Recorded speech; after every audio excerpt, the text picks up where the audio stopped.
Non, mais avant de se plonger dans le débat à proprement parler, on va discuter de plein de choses. Peut-être quelques mots sur la définition du mentorat, quelques chiffres pour nous dire où on en est. Voilà, de nous faire... Bon, alors je m'y lance, mais je pense que mes collègues sur scène le feront très très bien aussi.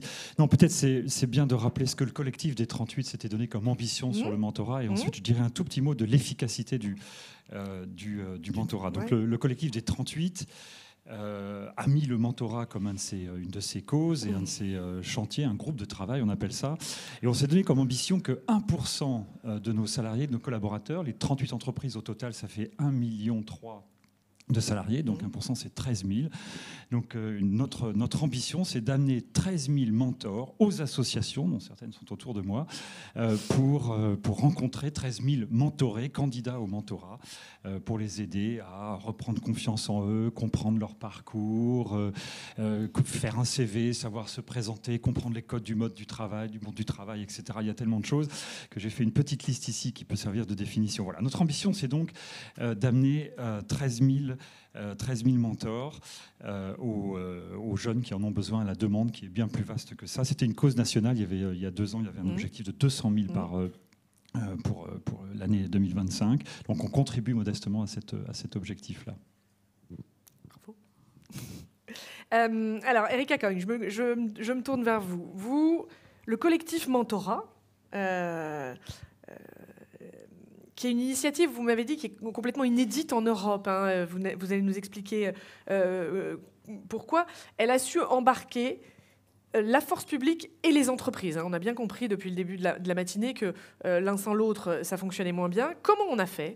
Et qu'est-ce que ça a eu comme impact, ce collectif, qui est un autre collectif? Oui. Merci déjà, Olivier. Je disais, on avait un petit mot en aparté avec l'équipe d'Accenture, Olivier et Romain, en se disant que c'était toujours enthousiasmant de parler du mentorat au MEDEF avec le collectif d'entreprises inclusives, parce qu'effectivement, si le mentorat est devenu un langage commun, notamment grâce à l'effort que nous avons fait au niveau du collectif mentorat, où Article 1 et Télémac sont pionniers, mais où maintenant nous sommes plus de 80 associations pour irriguer le mentorat partout en France et en Europe, on y reviendra, avec la force publique, mais au départ, surtout avec l'entreprise.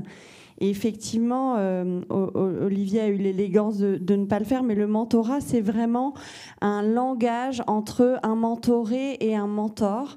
Et au départ, on a vraiment commencé avec l'entreprise, notamment Accenture en tant que pionnier, et je sais de quoi je parle. BNP Paribas, aujourd'hui, c'est 1000 mentors, par exemple. Donc, moi, je me souviens d'un temps chez BNP Paribas, on en avait pour Télémac, que je dirige, péniblement une dizaine. Donc, vous voyez à quel point on a réussi ensemble, entreprises et État, à travailler ce langage commun. Néanmoins, si on est là aujourd'hui encore, c'est qu'il y a encore des indécis dans les entreprises. Il y a encore des personnes à convaincre pour effectivement atteindre des objectifs ambitieux au niveau du collectif d'entreprise. C'est pour ça que le collectif Mentorat a prévu de faire un kit, notamment pour convaincre encore davantage avec le collectif des entreprises. Alors le CEEI, hein, vous m'excusez, il faut vraiment qu'on trouve un nom, mais pour continuer d'irriguer. Avec le MEDEF aussi, le collectif Mentorat a une convention avec le MEDEF pour irriguer dans les clubs du MEDEF, et c'est vraiment important. Pour terminer mon propos aujourd'hui, notamment sur... on a c'est ce que je vous disais, Marie, au téléphone hier, on n'a que 2600 entreprises partenaires. Alors souvent, on nous dit, oui, c'est beaucoup, c'est comme Télémac, c'est que 250 entreprises partenaires, on nous dit à chaque fois, waouh et tout. Non. Attention, le MEDEF, c'est combien d'entreprises, le MEDEF? Petite interrogation écrite. Membres. Donc en fait, si vous voulez, il y a un moment donné, il va falloir véritablement passer à une dimension systémique. Au niveau français, sur tous les territoires, partout, parce qu'aujourd'hui, c'est 1,2 million de boursiers dans le secondaire. Et on mentore 160 000 jeunes. C'est 200 000 décrocheurs. c'est plus de 40% de chômeurs dans les quartiers prioritaires. Donc voilà, de jeunes chômeurs dans les quartiers prioritaires. Donc comment on travaille et comment on passe à une autre dimension par rapport au mentorat? Alors, Amel Hamouda, vous aussi, vous rêvez d'une société où l'orientation, la réussite dans les études et l'insertion professionnelle ne dépendraient pas de l'origine sociale. Qu'apporte le mentorat dans cet objectif ambitieux? L'objectif est très ambitieux, mais il faut l'avoir. Il l'est peut-être encore plus aujourd'hui qu'il y a 20 ans, quand Article 20 est né, et Télémac également. Je crois qu'on fête tous les deux nos 20 ans cette année. Le mentorat, je peux vous en parler aujourd'hui en tant que directrice générale d'Article 1. Je peux aussi vous en parler quand je l'ai découvert il y a 8 ans, alors que j'étais dans l'entreprise, au comité exécutif d'une grande entreprise française qui est certainement dans la salle aujourd'hui et qui avait un partenariat avec Article 1. Et c'est comme ça que j'ai découvert ce qu'était le mentorat. Et juste pour l'anecdote, j'avais une personne dans mon équipe qui est venue me voir en disant « Je suis mentor d'un jeune étudiant. Il vivait à Nanterre, il était admissible à Kedge, à Marseille, et ce jeune homme ne pouvait justement pas se rendre à ses entretiens d'admissibilité à Marseille, faute de moyens financiers. Donc on était sur une difficulté très classique dans ce qu'on observe aujourd'hui chez les jeunes que l'on accompagne. Il avait surmonté déjà pas mal d'obstacles, notamment le poids de l'autocensure, la capacité à se projeter dans des études supérieures. Il avait réussi à faire une classe prépa. Mais l'autocensure, ce n'est pas pour moi. Alors, l'autocensure, c'est hyper intéressant parce que ça n'est pas pour moi parce que ça va être trop cher. Ça n'est pas pour moi parce que je ne veux pas faire porter ce poids à ma famille, à mes parents, à mon entourage. Il faut que je travaille vite pour aider la famille. Et ça peut être en effet l'autocensure sociale. Ça n'est pas pour moi, je ne serai pas à ma place, je vais être rejetée, je n'ai pas les codes. Et alors nous, on commence dès le lycée et on interroge chaque année les jeunes au moment de Parcoursup. 70% nous disent qu'ils sont paniqués ou stressés à l'approche de Parcoursup et 57% nous disent qu'ils se censurent, soit pour ces raisons économiques, soit pour ces raisons d'appartenance sociale. Donc je suis partie très très loin par rapport à votre question. Oui, mais c'est pas grave, c'est passionnant. Mais c'est un sujet tellement passionnant. Donc voilà, le mentorat, c'est un outil extrêmement riche. Et donc je l'ai vécu d'abord parce qu'on a aidé ce jeune à aller... On lui a offert un billet d'avion, je travaillais dans une compagnie aérienne, pour aller passer ses entretiens à Marseille. Et suite à ça, je me suis engagée en tant que mentor. Et ça fait 8 ans que je suis mentor chez Article 1. Même si aujourd'hui je suis aussi directrice générale. Et en effet, le mentorat, c'est un levier extrêmement puissant de lien social. Ça permet d'accélérer des parcours, de changer les trajectoires pour ces jeunes. Et je crois qu'en tant que mentor, je parle en mon nom en tout cas, et peut-être qu'Olivier aussi pourra en témoigner, c'est extrêmement enrichissant quand on est dans le monde de l'entreprise de découvrir d'autres profils. Ça nous rapproche de générations plus jeunes, ça nous rapproche de milieux culturels ou sociaux différents, et c'est extrêmement riche dans les deux sens. Alors justement, Antoine Darras, vous accompagnez des jeunes boursiers méritants de la seconde jusqu'à l'entrée dans la vie professionnelle.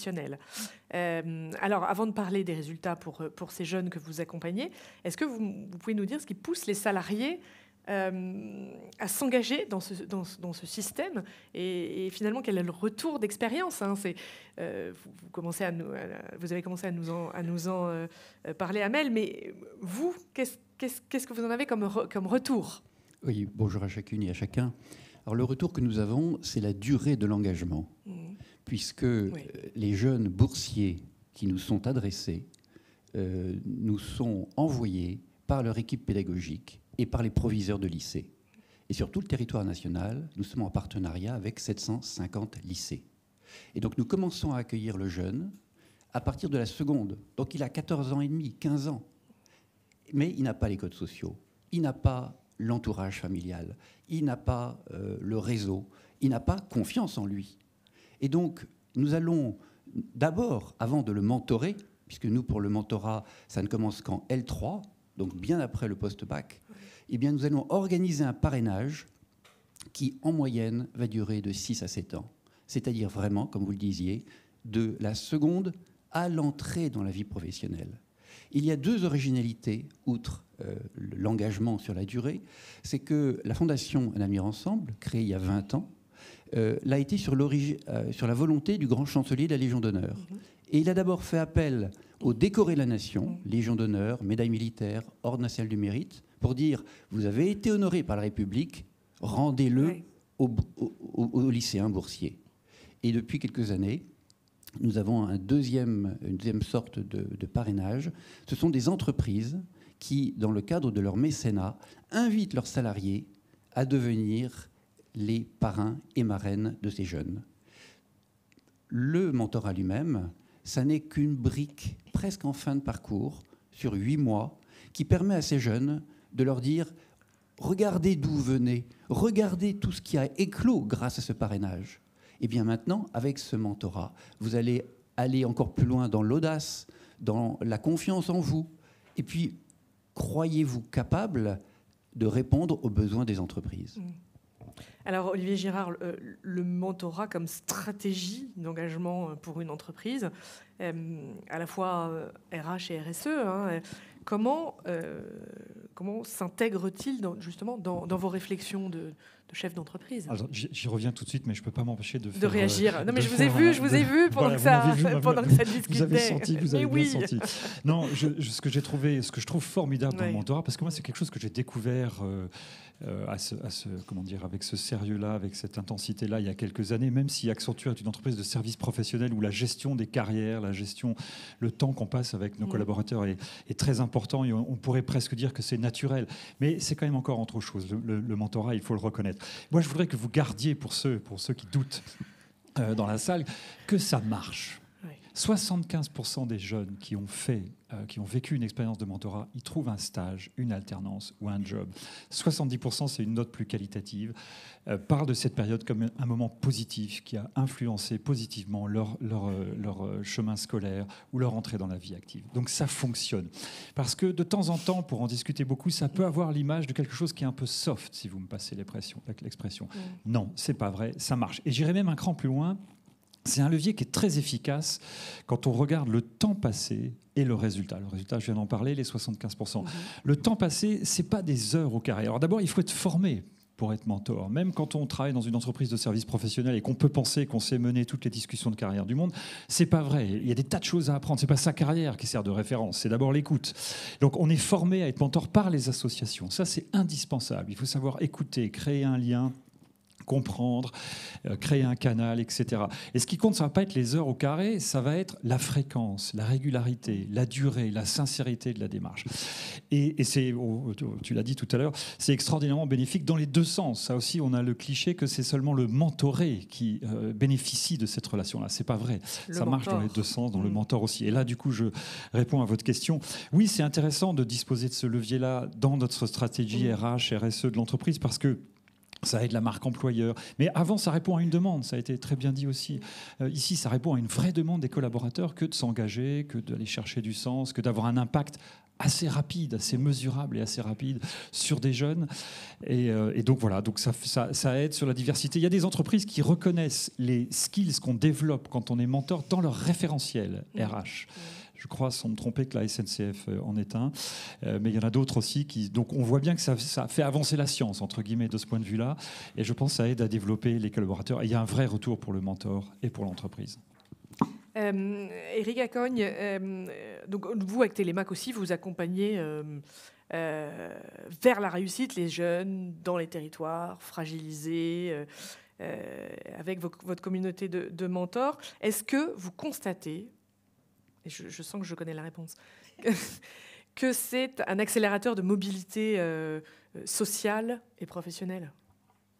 Oui, bien sûr, Marie. Alors, et pour m'inscrire en complémentarité avec les propos précédents, petite précision, côté Télémac, nous agissons dès la 5e en voie générale. Après, on a aussi un gros axe sur la voie professionnelle, en seconde professionnelle. Il y a même au sein du collectif mentorat des acteurs qui agissent sur le mentorat dès le primaire. Et d'ailleurs, c'est un vaste sujet aussi. Je pense que nous avons besoin de cette chaîne de valeur. Souvent, on nous dit, et puis moi j'en viens de l'entreprise, oh là là, vous êtes trop nombreux à faire du mentorat, puis on n'y comprend rien, etc. Alors ne vous inquiétez pas, on n'est pas assez nombreux non plus, parce que si on était voilà, si on atteignait si on dépassait nos objectifs, nous n'existerions plus. Il n'y aurait plus besoin d'acteurs pour favoriser la mobilité sociale. Mais au contraire, au-delà de la boutade, il y a cette véritable chaîne de valeur dès le primaire, puis le collège, avec nous, Télémac, et avec Proxité, où ce ne sont pas les mêmes profils. Nous, au Télémac, on va s'occuper de jeunes élèves méritants, motivés, identifiés par des profs. Proxité, plutôt des jeunes décrocheurs. Et ensuite, il y a des relais sur le lycée, avec la Fondation Un Avenir Ensemble, qui au départ avec cette particularité des mentors décorés. Et puis Article 1, et puis nos quartiers du talent, qui est très proche du MEDEF notamment, etc. Et puis des acteurs spécialisés dans les réfugiés. Alors sur la question de la mobilité sociale, en complémentarité avec ce qui a été dit, moi ce que je trouve hyper intéressant, c'est notamment le fait que les jeunes découvrent des métiers par le mentorat. Donc il faut savoir, nous on rigole souvent avec mon équipe chez Télémac, les 2 métiers cités par les jeunes enfants qui rejoignent Télémac, c'est je veux être médecin et avocat. Et dans nos études d'impact, 90% d'entre eux disent voilà, grâce à Télémac, j'ai découvert d'autres métiers, j'ai ouvert le champ des possibles. Gros point important, sachant que effectivement leurs parents souvent ne peuvent pas leur expliciter ces métiers-là et les filières d'orientation, mais ça a déjà été dit. Et après, le point sur lequel je voulais insister et qui me semble particulièrement intéressant, c'est également que ça fait changer le regard des collèges, des établissements scolaires dans lesquels on intervient sur l'entreprise. Je ne vais pas vous mentir, ce n'est pas tous les jours hyper facile d'intervenir dans des collèges et des établissements scolaires, encore en 2025, et de venir avec tout un tas de logos derrière, logos qui ne sont une fois de plus pas suffisants pour conduire notre action, d'où l'intérêt d'être là aujourd'hui. Néanmoins, on voit que les professeurs découvrent de nouveaux métiers, qu'ils changent de regard sur l'entreprise grâce notamment à nos actions de mentorat. Après, il y a un dernier point qui me semble hyper important, c'est l'effet tache d'huile. Alors ce mot n'est pas très joli, mais en fait, il est assez parlant. On a un impact sur les frères et sœurs des familles, des jeunes mentorés, qui, et on l'a prouvé nous dans notre dernière étude Télémac, vont plus au musée, vont plus au théâtre, dépassent plus leur champ des possibles, leur envie de réussir.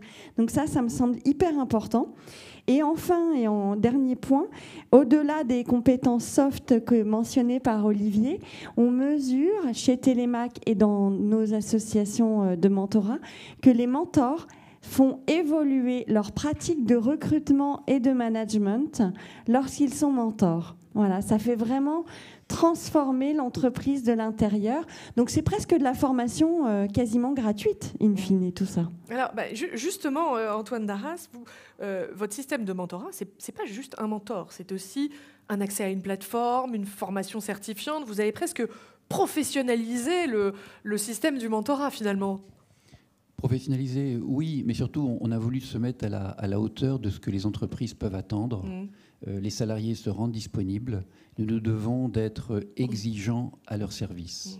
Donc oui, il y a un chargé de mentorat disponible, dédié à cette activité. Il y a des modules de formation. Et ce qui est très intéressant, et là je souscris tout à fait, que les mentors sont eux-mêmes transformés par la relation avec le mentoré. Et c'est vrai qu'en 8 mois, ce sont beaucoup de savoir-être qui se développent, beaucoup de relations de proximité. Et donc, là aussi, une capacité à ce jeune, presque dans l'entrée dans la vie active, à se rendre mentalement, personnellement, relationnellement disponible et d'attaque. Amel Hamouda, vous faites une étude chaque année, une mesure d'impact de mentorat auprès des mentorés et des mentors. Alors, alors, je pense que ça va résumer ce qu'on vient de se dire, mais qu'est-ce qu'elle nous montre chaque année, cette année, et est-ce qu'il y a des évolutions par rapport à ce que ça pouvait être les années précédentes ? Alors, en effet, on poursuit chaque année ces études auprès, comme vous l'avez dit, et des jeunes et des mentors. Alors, Ce qui a changé ces dernières années, c'est aussi en lien avec ce qui a changé chez Article 1. C'est qu'avec, sous l'impulsion du plan Un jeune, un mentor, en effet, on est passé d'un accompagnement de 2000 jeunes par an à aujourd'hui presque 40 000. Et donc, forcément, les profils des jeunes que l'on accompagne a changé. Et ce que l'on voit principalement, c'est un besoin très prégnant. Je crois que c'est 70% des jeunes qui s'inscrivent auprès d'Article 1 sont sur un besoin d'accompagnement sur l'insertion professionnelle. Donc ça, pour nous, c'est nouveau, parce qu'en effet, historiquement, le mentorat était plutôt chez Article 1 dans l'aide à la réussite de ses études, donc de son parcours académique. On était beaucoup, notamment en soutien d'élèves en classe préparatoire, sur des besoins d'accompagnement méthodologique, de confiance en soi. Et aujourd'hui, ça a complètement changé dans le sens où la grande majorité des jeunes que l'on accompagne sont vraiment déjà dans la projection de leur projet professionnel et même plus concrètement de la recherche d'un stage, d'une alternance, d'un premier emploi. Donc ça a un tout petit peu changé à la fois le besoin de formation de nos équipes et aussi l'accompagnement auprès des mentors qui doivent être beaucoup plus outillés, professionnels, découvrir les codes de l'entreprise. Ça paraît peut-être évident pour beaucoup d'entre vous, mais c'est un des besoins majeurs des jeunes que l'on accompagne. Comprendre effectivement comment se comporter en entreprise, qu'est-ce qu'il faut savoir, comment se présenter à un entretien, comment se préparer, comment retravailler son CV de sorte à coller au code du monde du travail aujourd'hui. Donc on est sur des taux de satisfaction très élevés et on a beaucoup parlé des mentors, mais je crois que c'est important d'insister là-dessus.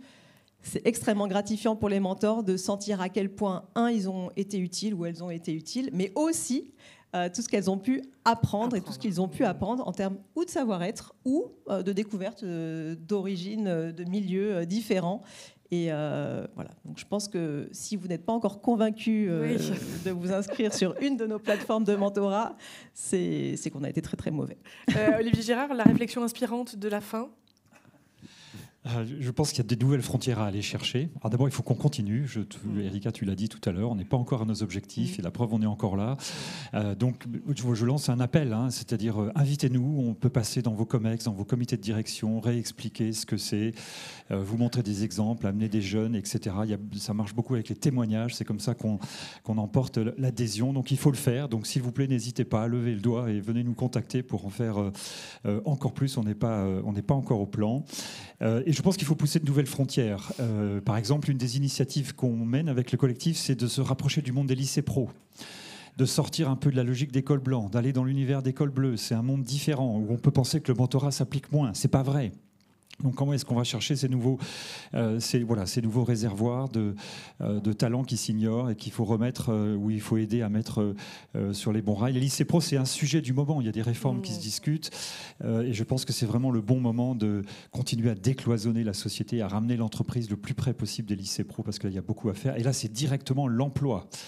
Directement la fluidité de l'emploi et l'emploi qui est à la fin de cette réflexion. Voilà. Merci. Merci à tous les quatre.